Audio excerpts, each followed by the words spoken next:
सरदार है, आमिना को दुलारो हमारो नबी।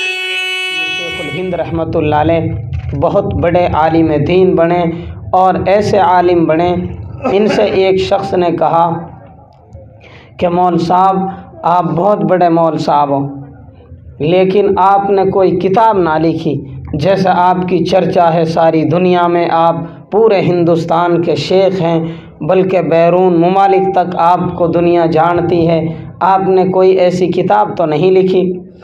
हज़रत ने फरमाया कि भाई मैं तो नहीं हूँ बड़ा मौल साहब, लोग कहते होंगे, लेकिन जो आदमी इस बात को पूछ रहा था वो अच्छी तरह जानता था कि हज़रत बड़े ही मौल साहब हैं। तो हज़रत ने फरमाया कि भाई बता किस मौजू पर तू मेरी किताब देखना चाहता है, किस मौजू पर मैंने किताब नहीं लिखी।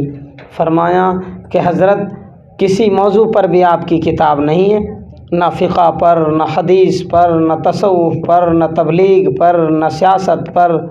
हज़रत रहमतुल्लाह अलैह ने फरमाया कि भाई देख, अगर तू मेरी किताब दावत व तबलीग के ऊपर देखना चाहता है तो जा मेरे इलियास रहमतुल्लाह अलैह को देख ले। हज़रत जी मौलाना इलियास रहमतुल्लाह अलैह हज़रत शेखुल हिंद रहमतुल्लाह अलैह के शागिर्द हैं। फरमाया अगर मेरी किताब मसाइल पे देखना चाहता है तो जा दहली में मुफ्ती किफ़ायतुल्लाह साहब दहलवी रहमतुल्लाह अलैह को देख ले।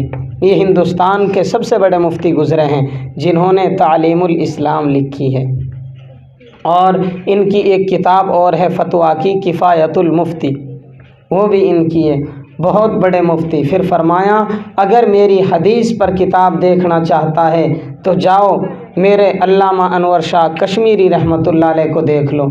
ये अल्लामा अनवर शाह कश्मीरी रहमतुल्लाह अलैह कौन हैं? ये वो हैं कि जब हिंदुस्तान के अंदर मिर्ज़ा ग़ुलाम अहमद क़ादियानी का फितना बहुत तेज़ी से चला और पूरा हिंदुस्तान उसकी चपेट में आ गया, तो अल्लाह ताला ने अल्लामा अनवर शाह कश्मीरी रहमतुल्लाह अलैह से वो काम लिया। उलामा लिखते हैं कि करने वाली ज़ात तो अल्लाह की है, लेकिन अगर अल्लामा अनवर शाह कश्मीरी ना होते तो पूरा हिंदुस्तान आज क़ादियानियत का शिकार होता। अल्लामा अनवर शाह कश्मीरी वो शख्सियत हैं कि जब अल्लाह के नबी सल्लल्लाहु अलैहि वसल्लम की ख़त्म नबूवत पर ज़ालिमों ने डाका डालने की कोशिश की और आपकी ख़त्म नबूवत के ताज को तार तार करने की कोशिश की, तो अल्लाह ताला ने अल्लामा अनवर शाह कश्मीरी रहमतुल्लाह अलैह को उनके मुकाबले में खड़ा कर दिया। और हज़रत को पाकिस्तान की असम्बली में जब बुलाया गया और क़ादियानी भी वहाँ गए, जब उस क़ादियानी से जज ने कहा कि आप इबारत पढ़िए और साबित कीजिए मिर्ज़ा ग़ुलाम अहमद क़ादियानी की नबूवत को, उन्होंने जब इबारत पढ़नी शुरू की, किताब पढ़नी शुरू की, अल्लामा अनवर शाह कश्मीरी रहमतुल्लाह अलैह ने फरमाया कि देखो जज साहब ये इन्होंने इबारत गलत पढ़ी है। जज साहब ने उन्हें खामोश किया और पूछा कि अल्लामा अनवर शाह कश्मीरी आपने ये किताब और ये इबारत कब देखी थी? फरमाया अल्हम्दुलिल्लाह मुझे इस किताब को देखे हुए 40 साल हो गए। फिर फरमाया इनसे दोबारा इबारत पढ़वाई जाए। जब पढ़ी गई तो हज़रत ने फरमाया यहाँ गलती कर रहे हैं। अल्लाह ने इनको ऐसा इल्म दिया कि जिस चीज़ को एक बार देख लिया उसे 40 साल तक नहीं भूलते थे। एक मरतबा हज़रत अल्लामा अनवर शाह कश्मीरी रहमतुल्लाह अलैह मिस्र के कुतुब खाने में, चूँकि जामिया अज़हर जो पूरी दुनिया का बहुत बड़ा इदारा है, चूँकि इमारत के एतबार से, तामीरी एतबार से, बिल्डिंगों के एतबार से जामिया अज़हर मिस्र ये बहुत बड़ा इदारा है दुनिया का, उसमें हज़रत तशरीफ़ ले गए। वहाँ का कुतुब खाना भी बहुत बड़ा है जिसमें किताबें रखी जाती हैं, लाइब्रेरी जिसे कहते हैं। उसमें एक किताब थी जो हमारे मसाइल की बहुत बड़ी किताब है, नूरुल ईज़ाह जिसे कहते हैं, वो पढ़ाई जाती है। जब आलिम बनते हैं तो वो किताब तीसरी साल में पढ़ाई जाती है, बहुत अहम किताब है मसाइल की अरबी की। तो हज़रत अल्लामा अनवर शाह कश्मीरी रहमतुल्लाह अलैह ने वो किताब देखी, हज़रत को बड़ी अच्छी लगी। حضرت نے ان سے اجازت چاہی کہ مجھے یہ کتاب دے دیں اور میں ہندوستان جا کر یہ کتاب لکھ لوں گا، آپ کی کتاب واپس کر دوں گا۔ وہاں کے کتب خانے کا یہ اصول تھا، وہاں کی لائبریری کا یہ اصول تھا کہ کسی بھی کتاب کو دروازے سے باہر بھی آپ نہیں لے جا سکتے۔ حضرت نے کہا اچھا اس کا مطالعہ، کہا کہ آپ اس کو پڑھ لیجئے، کوئی حرج نہیں ہے، اندر بیٹھ کر پڑھیے۔ حضرت نے اس کا مطالعہ کیا، حضرت ہندوستان تشریف لائے اور وہ کتاب لکھی، اور یہ بھی لکھا کہ آپ کے کتب خانے میں جو کتاب ہے اس میں یہ غلطیاں ہیں۔ اللہ تعالیٰ نے حضرت کو ایسا علم عطا فرمایا تھا، اللہ تعالیٰ حضرت کی قبر کو نور سے منور فرمائے۔ یہ بھی حضرت شیخ الہند رحمۃ اللہ علیہ کے شاگرد ہیں۔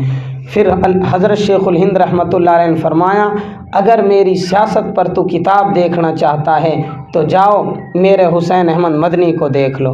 حضرت مولانا سید ارشد مدنی صاحب دامت برکاتہم کے والد محترم حضرت شیخ الاسلام مولانا حسین احمد مدنی رحمۃ اللہ علیہ، یہ کون ہیں؟ یہ ایک مرتبہ اللہ کے نبی صلی اللہ علیہ وسلم کی مسجد میں یعنی مسجد نبوی میں حدیث پڑھا رہے تھے۔ بہت غریب آدمی تھے، دعا کرتے تھے اللہ سے، اے اللہ مجھے مدینہ پہنچا دے اور میں مسجد نبوی میں بیٹھ کر حدیث کا درس دوں۔ اللہ تعالیٰ نے پہنچا دیا، چونکہ اللہ کی ذات تو وراء الورا ہے، اللہ کو کسی کی غربت کی بھی ضرورت نہیں ہے، نہ مال کی ضرورت ہے، اللہ کے لیے نہ وسائل کی ضرورت ہے نہ مسائل کی ضرورت ہے۔ اللہ تعالیٰ کی ذات تو وراء الورا ہے، جس کے پاس کچھ بھی نہ ہو جب اللہ توفیق دے تو پہنچ جائے۔ تو حضرت وہاں پہنچ گئے، 20 سال تک مسجد نبوی میں حدیث پڑھائی ہے۔ ایک مرتبہ حضرت مولانا حسین احمد مدنی رحمۃ اللہ علیہ حدیث پڑھا رہے تھے، ایک بیچارہ آ گیا غیر مقلد وہاں، جن کو ہم آمین والے کہتے ہیں۔ انہوں نے کہا کہ مولانا حدیث اس طرح نہیں ہے۔ حضرت نے کہا کہ بھائی اسی طرح ہے جس طرح میں پڑھا رہا ہوں۔ کہا کہ نہیں۔ فرمایا یا تو مان جاؤ ورنہ میں اس قبر والے سے پوچھوا دوں گا، یعنی حضور اکرم صلی اللہ علیہ وسلم کی ذات اقدس مراد ہے، چونکہ آپ کا حجرہ شریف وہیں ہے، آپ اس میں دفن ہیں۔ تو غیر مقلد خود کہتے ہیں میں نے یہ آواز سنی تھی، قبر سے آواز آئی جیسے حسین احمد مدنی کہتے ہیں حدیث اس طرح ہے۔ یہ مولانا حسین احمد مدنی رحمۃ اللہ علیہ کی شخصیت ہے۔ ایک مرتبہ ہندوستان سے ایک بہت بڑا وفد علماء کا حج کے لیے گیا، تو جب آپ کے روضہ اقدس پر وہ تمام علماء کرام پہنچے تو مولانا حسین احمد مدنی رحمۃ اللہ علیہ نے سلام کیا، السلام علیک یا ابی، چونکہ مولانا حسین احمد مدنی رحمۃ اللہ علیہ یہ سید ہیں، باپ کی طرف سے حسن اور ماں کی طرف سے حضرت حسین رضی اللہ تعالی عنہ سے ہیں، حسن اور حسین سے ہیں، یعنی حضرت فاطمۃ الزہرا رضی اللہ تعالی عنہا کی اولاد ہیں، ان کی نسل سے ہیں۔ تو جب وہاں گئے تو قبر سے آواز آئی، تمام علماء نے اس آواز کو سنا، وعلیکم السلام یا ابنی، تم پر بھی سلامتی ہو اے میرے بیٹے۔ یہ مولانا حسین احمد مدنی رحمۃ اللہ علیہ ہیں۔ تو یہ حضرت شیخ الہند رحمۃ اللہ علیہ کے شاگرد ہیں۔